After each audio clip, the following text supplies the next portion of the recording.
Member for Berwick.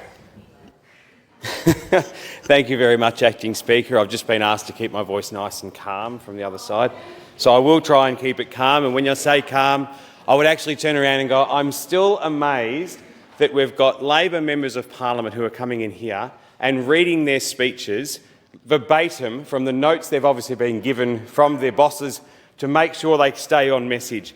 When are the backbenchers of the Labor Party going to learn to stand up and do a speech with some notes, maybe their own ideas, and have a discussion, and then we might get some real ideas, some real concepts of how it's impacting us out in our communities. And I heard from the previous speaker then, from the notes that she read verbatim, which she could have tabled, when she spoke about the issues from the Liberal government and what the Liberals did to not do anything with infrastructure and how we didn't build things. Do they forget they've been in government since effectively 1999? And in that time, out in those growth corridors, some of our wonderful areas which I have the pleasure of representing, there was a commitment for the Clyde Rail. So Clyde Rail was promised in the 1999 election. Any member from Mordialloc would remember that, because I think I just saw a photo from when he was actually at school back in 1999 in Berwick Way. 2002, the member from Mordialloc could remember that one too, because he was still at Berwick College. I'm just referring to the member for Mordialloc. He would have remembered that. He was down at Berwick College. 2006, the year the member for Mordialloc graduated, it was promised again by the Labor government to put in the Clyde Rail. 2010, 2014, and then all of a sudden it's fallen off. We've turned around and said, no, we don't need rail down in Clyde, but we approved all the plans to change the Green Wedge Zone in about 2002 to ensure that we could have thousands and thousands of families move into that area down there.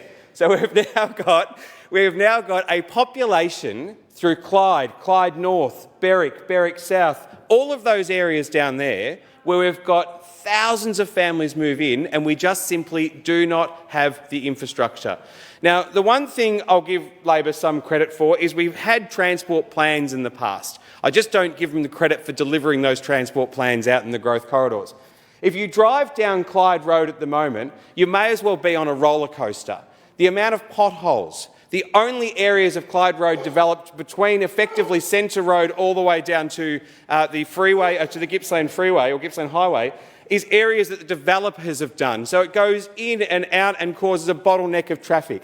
Or you could go down to Thompson's Road. And Thompson's Road is an absolute nightmare. And we're hearing from the parents who are going to the schools down there who are saying at the moment travelling 30 and 40 minutes just to get to a local school around the corner from them. And this means if you put 30 or 40 minutes each way, you're talking, let's just assume it's an hour, it's 2 hours a day to drop your kids off and pick them up from a school. It is simply not good enough to say we're going to put all the planning in place to allow people to live down there, but we're not putting the funding in there to connect roads.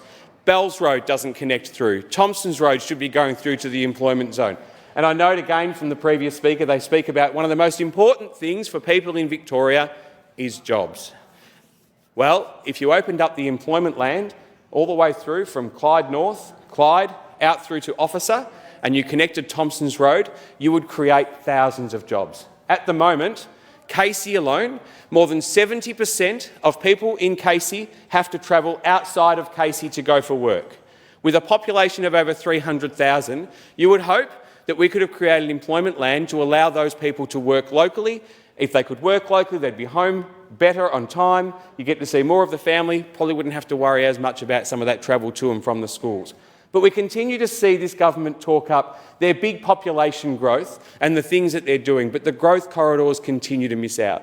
And as this government wants to pour all its money into the suburban rail loop, what they're forgetting is all that money that goes in there is taking away further funding from development from electorates like mine, from electorates like the member for Pakenham, the member for Narre North, South, Cranbourne. All of those electorates are the ones that miss out. They just don't get the infrastructure that they need to ensure that they can travel around. You go down Patterson's Road now. Patterson's Road is divided between myself and the member for Bass.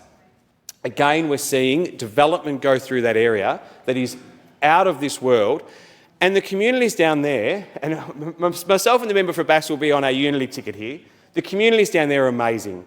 They're absolutely amazing. What they are doing, and they're developing and building really strong, united communities where they're working together. In some of these areas, the crime isn't as high because they've got communities that are out and about celebrating local events, making sure that they're engaged with their local community, supporting local businesses. But where they're struggling is to get out of the area to go anywhere.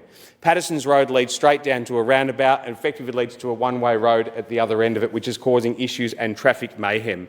And by the time a train station gets down there, considering it was promised in 1999, by the time it gets down there, people have bought 3, 4 cars, and to change people's habits is going to be really difficult through that community. They'll already have the options to drive, and we need to make sure that that rail down there is an option. And the other section down there is getting around, Acting Speaker, is buses. And I heard Shepparton was talking about the bus review. And again, we've had the bus reviews. We've had the bus review down our way, and that bus review from Casey Council has said we are so short on buses. We are so short on buses that it is unbelievable. You're probably reading your interjection while you're doing it as well, so that's fantastic. Thank you very much. A quick little note. Signed and authorised by the Premier, was it? Member for Eureka will cease interjecting. If you're going to sit across there and throw jibes at me, then you should maybe consider one of the things down in the growth corridors is growth corridors are really struggling when they come to buses. Member for Eureka We're having an issue down through the growth corridor with buses. We can't get the bus. Member for Berwick, take your seat, please. Member for Eureka, you'll cease interjecting. Member for Berwick, you'll go through the chair. Continue. Through the chair, maybe the member for Eureka would like to come down here and look at the bus review for the areas of Clyde, Clyde North and all of Casey, where people can't get a bus.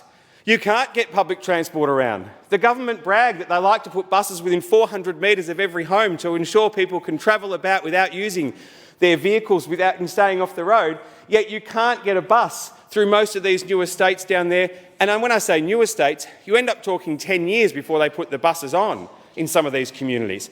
And if they continue to wait for these buses to come on, again, people don't have faith that the system is there to transport around.